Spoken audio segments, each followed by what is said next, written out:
lupa like, subscribe, dan share. Hashtag Motivasi Manfaat.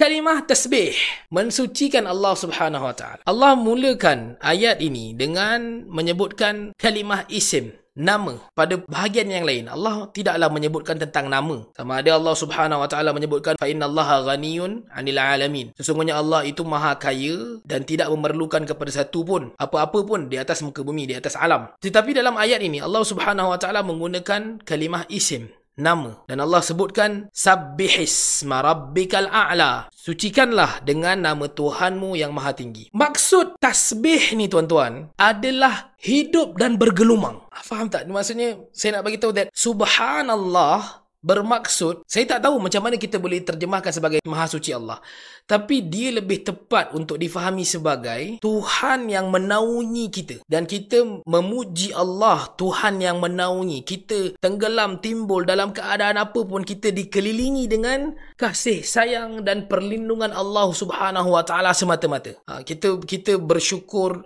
Tasbih ni dia lebih besar daripada tu. Dalam tasbih ni dia ada syukur, dia ada rasa terharu, dia ada rasa bertambah sayang. Bila Allah Subhanahu Wa Taala sebut sabbihisma rabbikal a'la, kita mungkin terjemahkan sebagai sucikanlah Tuhanmu dengan namanya yang maha tinggi. Tapi dari sudut makna yang lebih tepat adalah dalam apa keadaan pun besarkanlah Tuhanmu yang maha tinggi. Maksudnya pujilah Tuhanmu yang maha tinggi. Syukurlah.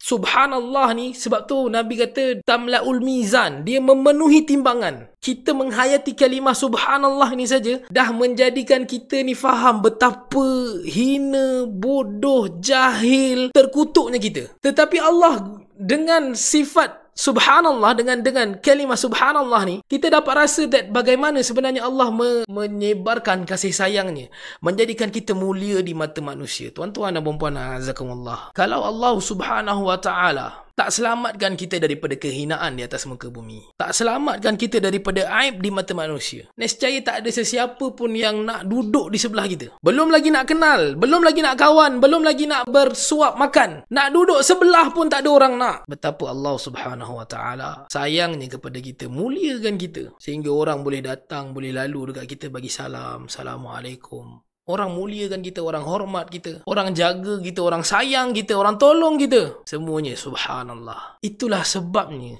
kita boleh nampak dalam apa-apa pun pujian kepada Allah Subhanahu Wa Taala, subhanallah datang lebih awal sebelum alhamdulillah, sebelum Allahu Akbar. Subhanallah, subhanallah ini adalah satu kalimah yang besar yang kita dapat merasakan kasih sayang Allah. Kita nak ekspreskan rasa syukur kita kepada Allah. That is subhanallah. Baik, kata Allah Subhanahu Wa Taala, kan kita tengok dalam surah An-Nasr, bila pembukaan Makkah turunnya wahyu, di mana Allah Subhanahu Wa Taala sebut fasabbih bihamdi rabbika wastaghfir. Allah kata idza jaa nasrullah, apabila datangnya kemenangan daripada Allah, pertolongan yang bersifat kemenangan yang Nabi selama ni impi-impikan. Nabi tak pernah terbayang pun Nabi akan masuk ke dalam Makkah itu dalam keadaan aman. Melihat kepada apa yang berlaku pada tahun ke-6 Hijrah dihalang oleh Suhail bin Amr. Pada tahun ke-7 Hijrah Nabi laksanakan umrah dalam keadaan manusia. Orang-orang musyrikin Makkah, mereka menghina dan mengejek Nabi SAW dan juga orang-orang Madinah. Ketika mana tahun ke-8 Hijrah, Nabi tak jangka dan Nabi tak tahu pun that orang Makkah telah pun bersedia membuka dada mereka untuk menerima iman kepada Allah dan Rasulnya. Kata Allah Subhanahu Wa Taala, idza jaa nasrullahi wal fath wa ra'aitan nasa yadkhuluna fi dinillahi afwaja, dan kau telah melihat bagaimana manusia masuk berbondong-bondong ke dalam agama Allah, afwajan, berbondong-bondong. Fasabbih bihamdi rabbik wastaghfir. Allah pesan kepada Nabi, sabbih, gelumangkanlah diri kau dengan kesucian Allah. Mungkin itulah yang saya rasa sesuai. Dengan kesucian Allah, dengan kemurnian Allah. Maksudnya bila kita menyebut subhanallah ni tuan-tuan, kita sedang memuji Allah atas setiap sesuatu. Baik daripada yang belum berlaku, kepada yang telah berlaku, kepada yang akan berlaku, kepada yang sedang berlaku. Semuanya kita boleh dapati bahawa tidak ada yang lebih baik daripada apa yang telah Allah Subhanahu Wa Taala sediakan dan tetapkan untuk kita. Allah pesan, fasabbih bihamdi rabbik. Gelumangkan diri kau dengan pujian-pujian kepada Tuhan kau, dengan kemuliaan Tuhan kau. Wastaghfir, dan jangan lupa kata Allah, minta ampun. Minta ampun. Nabi pun Allah suruh minta ampun. Apalagilah kita. Tapi sayangnya kita ni dalam sehari berapa kali dah sebut astaghfirullah. Mungkin 3, mungkin 5. Itu pun sebab melatah. Kan? Ada penyakit melatah. Bukan tuan-tuan lah. Sangat menakutkan bila kita ni istighfar pun boleh kira berapa kali sehari. Sangat menakutkan. Kita perlu risau dengan diri kita. Sabbihis marabbikal a'la. Alladhi khalaqa fasawwa. Ayat yang kedua Allah kata, dialah Tuhan yang menciptakan dan sawwa, dan menyempurnakan. Allah Subhanahu Wa Taala tak hanya ciptakan lahirnya Puan Rosmini binti Yaakob di atas muka bumi dan kemudian Allah tinggalkan. Tidak. Allah sempurnakan. Bila kita tengok anak-anak kita baru lahir kan, ada step ketika dia hanya boleh melihat yang sedekat sejengkal depan mata. Kemudian dia boleh melihat warna hitam dan putih. Kemudian dia mula boleh semakin jauh pandangannya, vision dia. Semakin macam-macam warna dia boleh nampak, play around. Telinganya kita kena sebut slow-slow kerana dia terlalu sensitif ketika awal kelahirannya. Sehinggalah dia sendiri boleh bercakap, mengeluarkan suara yang nyaring ketika menangis. Tuan-tuan, tak ada. Ayah kita tak boleh bagi benda tu kat kita. Mak kita tak boleh bagi kat kita. Walaupun ayah kita seorang raja. Walaupun mak kita seorang datin yang merupakan pengerusi perbadanan wanita sedunia.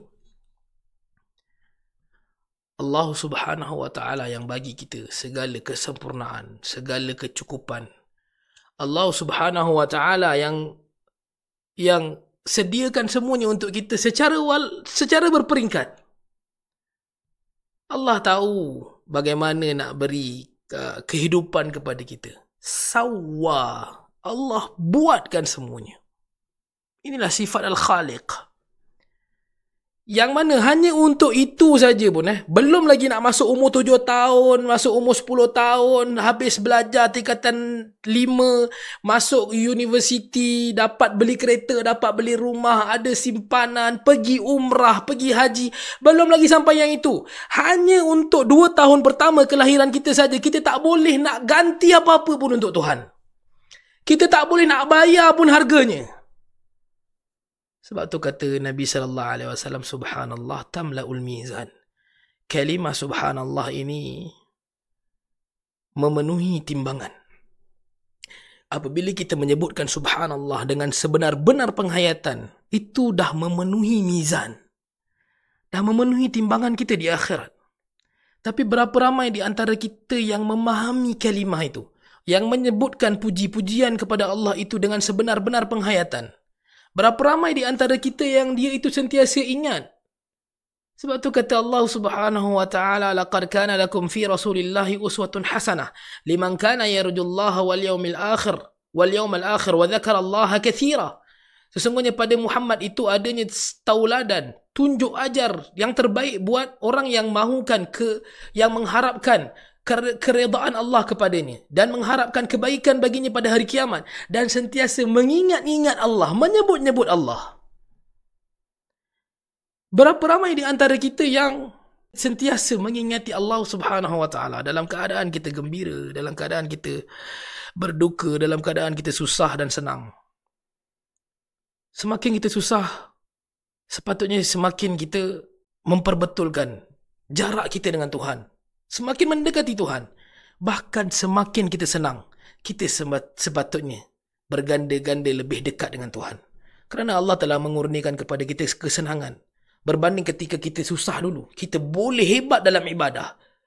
Kita boleh beria-ia ketika susah dulu, kita join NGO sana, NGO sini, bantu orang susah, bantu gelandangan. Tapi bila kita senang, kita tak nak buat benda tu. Kita rasa kita sibuk. Sedangkan Tuhan telah mengurniakan kepada kita kesenangan. Abu'u laka bi ni'matika alayya wa abu'u